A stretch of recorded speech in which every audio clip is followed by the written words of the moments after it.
So because of quarantine and lockdown and just having to stay in the house, I feel like 2020 has definitely been the year for streaming movies and TV non-stop. I know I usually or used to do like what I watched every single month videos, but I figured since A, I haven't even posted a video almost all year, and B, have watched so much since the last time I even posted a video related to things that I've watched, that I would just kind of put everything into a best of video for you guys and just kind of talk about all the best things that I've been watching and streaming since quarantine started in March. So this was actually really difficult to narrow down because I've watched so much and it was hard to keep track of what I watched and haven't told you guys about, or what I watched and have told you guys about. So I don't think I've mentioned any of these things before. I think these are all shows and movies that I've watched since March, but maybe there might be a repeat. I don't think so though. I really don't think so. Also, the sun is playing games today, so sorry if like it gets super bright and then it gets super dark and then it gets super bright and then it gets super dark, but I literally have no control over the weather.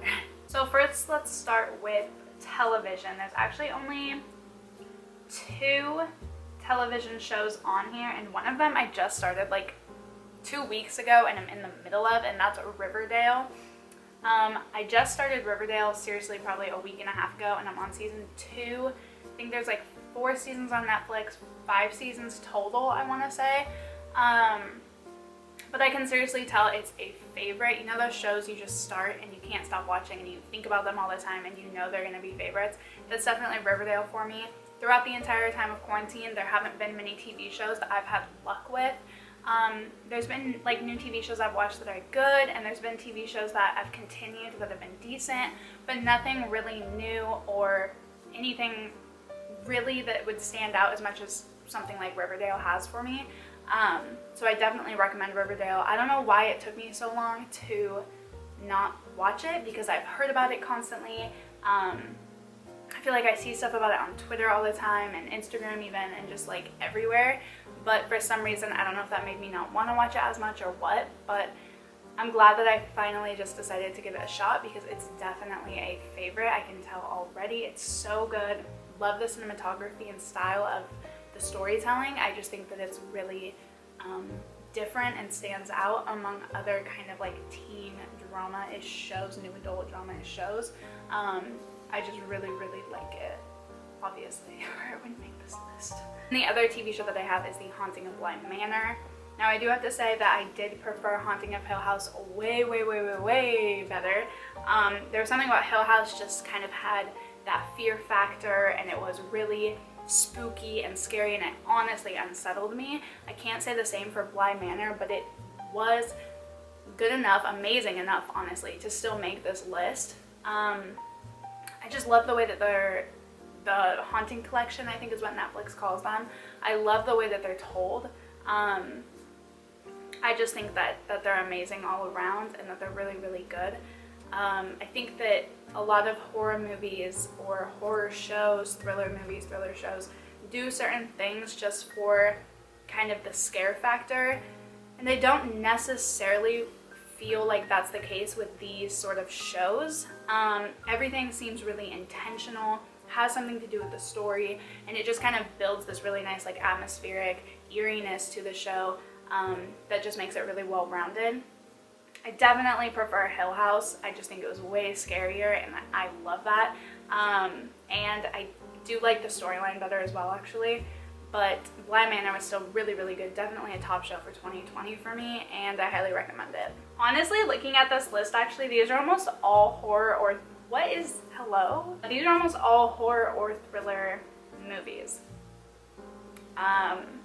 So I don't know what to tell you. I guess those are just the ones that really stand out to me. And I would say, yeah, that's actually true for my personal taste, now thinking about it, because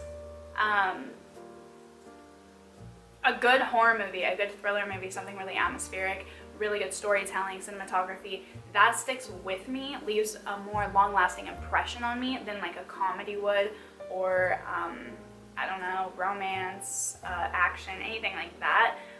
They're fun in the time being, but not so much leave that sort of like impression on you, I suppose. So yeah, these are almost all horror or thriller movies. The only other one I have on here that's not actually is, well, kind of two, I guess. One of the ones I really enjoyed that I actually also just watched recently that I feel like is really, really important was Happiest Season on Hulu. Happiest Season, it's like this Christmas holiday movie, but it's about this woman and her girlfriend. She takes her girlfriend home to meet her parents, and turns out that she hasn't come out to her parents yet. There kind of is there is, I guess, the I don't want to be with you if you're not out problematic issue in this movie. That's definitely like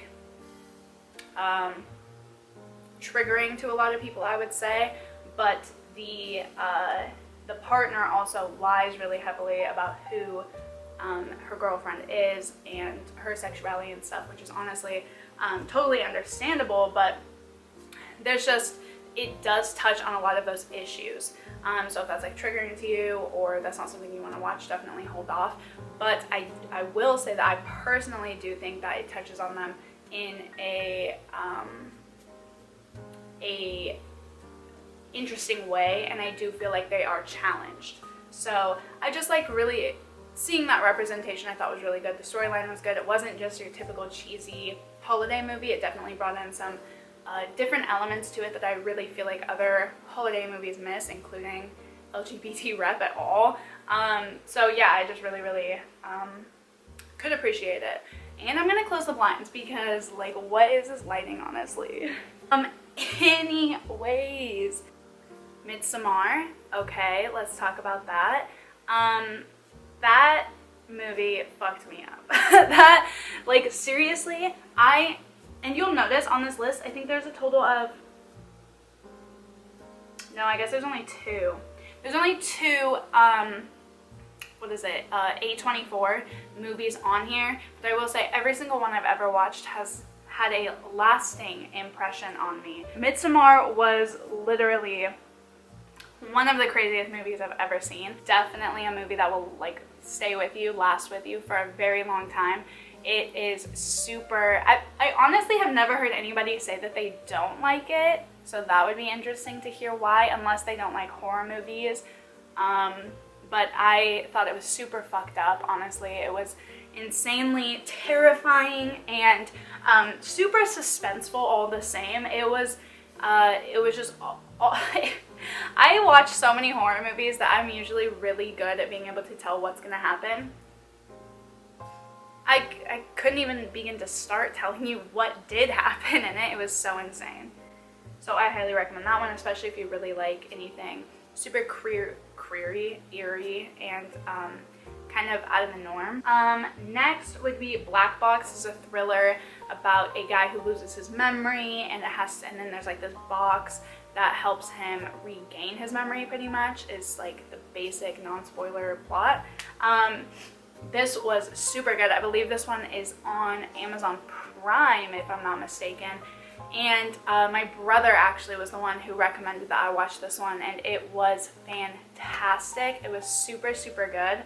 I really, like, it threw me for a loop. The twist even, I was like, whoa, like, could have guessed a lot of things, and that was not one of them. Like, it was really well done. The acting was phenomenal. It was a super good storyline. So I do highly recommend that one as well. It was a really good, probably the best thriller that I've watched all year, I would say. The next movie that I have is Hereditary. Hereditary was definitely one of the craziest movies that I watched all year as well, alongside Midsommar. I just feel like it was, I would say that maybe Hereditary was the scariest movie that I watched all year, I would say. Midsommar definitely was interesting. I felt like I was on shrooms the whole time. Like, it was very visually and almost metaphorically scary in certain ways, but Hereditary was just straight up scary to me. It was kind of pop out, suspenseful, scary, in a really, really crazy way. Right from the jump, if you've seen it, you know, right from the jump, it gets you with something that's just like, what the fuck? It does not hesitate on the suspense. It is suspenseful, but it doesn't take long for it to just kind of be like, here's some fucking gore and horror.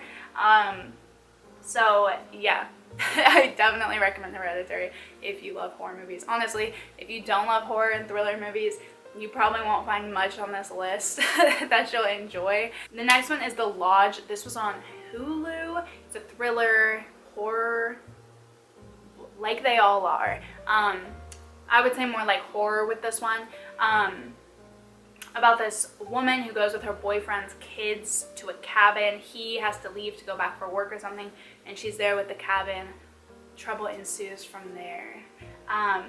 But I seriously could not figure out what was going on in this movie. I had so many theories, I couldn't figure it out. And it was amazing. The girlfriend had been a child in a cult at one point, so she has heavy PTSD from that, and you're kind of trying to figure out if she maybe still believes in those things or not. It's just really a whirlwind for I guess suspense and theory, and I loved it. I can see how it would be predictable, but for me it wasn't. And I just really enjoyed the ride and the building suspense, and I just kind of let it happen, and it was really, really good. Then I have The Platform, which was on Netflix, I believe. There's like these platforms for where you are that you are able to eat. This is like the worst description ever. I don't know how to explain it well. Pretty much like food goes down on this, like the center platform through all these levels, like these stories. And if you're on the first level, obviously you get all the fresh food, and then if you're on like lower levels, all the food's eaten or gross, or people do stuff to it. So yeah, that one was just really interesting. I wouldn't say that it was the top movie for particularly its suspense or horror, thrill, even storytelling. I wouldn't say that it was particularly like the best, the ending even not the best, but for some reason it definitely still stuck with me and made it on this list. I think that just overall, the feelings that it brought, the creativity that the storyline had, I've never seen anything like it really, and I appreciated that, especially in these times where I feel like for some reason cinematic storytelling seems to be really repetitive in both story and style. But I really, really liked this one. I thought it was super creative. I didn't guess the ending either. Yeah, not like the best movie ever, but I do really appreciate it, and I think it's definitely still worth a watch big time. One of the best things that I've still watched this year. Then the last one that I have is Knives Out. Yo, Knives Out was the best, like, funny suspense movie I watched all year. It reminded me heavily of the original Clue, like the, 1985? That Clue, that type of storytelling, the really humorous, but you're still kind of like, wait, but what's going on? It was amazing. I watched a ton of YouTube videos about the cinematography style of that one because it was amazing. It's made to look like it's in kind of, like there are cut scenes, but it's also made to look like one flow shot in a lot of different points as well. And I just loved it. It added to the suspense so much and like the thrill and fun of it. This was a very fun thriller movie. So if you're more of like a comedy person, but you still want to get like a fun ride, a fun thrill, and maybe if you liked the original Clue, I would highly recommend this movie because it was amazing. Such a good cast, such good directing, storyline, everything. It was amazing. For some reason, the coloring in this film also really stands out to me. I don't know why. It was just so vivid and antique feel to me and just was like glorious. I loved it so much. So that is all the movies, well, not all the movies that I watched, but that was the best things that I watched in 2020. Definitely leave me a comment down below letting me know what you guys watched or what you think the best things were that you watched, or if you watched any of these things, let me know what you thought about them. Yeah, I hope you guys have been staying safe and having a good year as best as we can, I guess. Hope that you guys enjoyed this video. Be sure to like it if you did, subscribe, and hit the bell so you're notified every time I upload, and I will see you guys in the next video. Bye!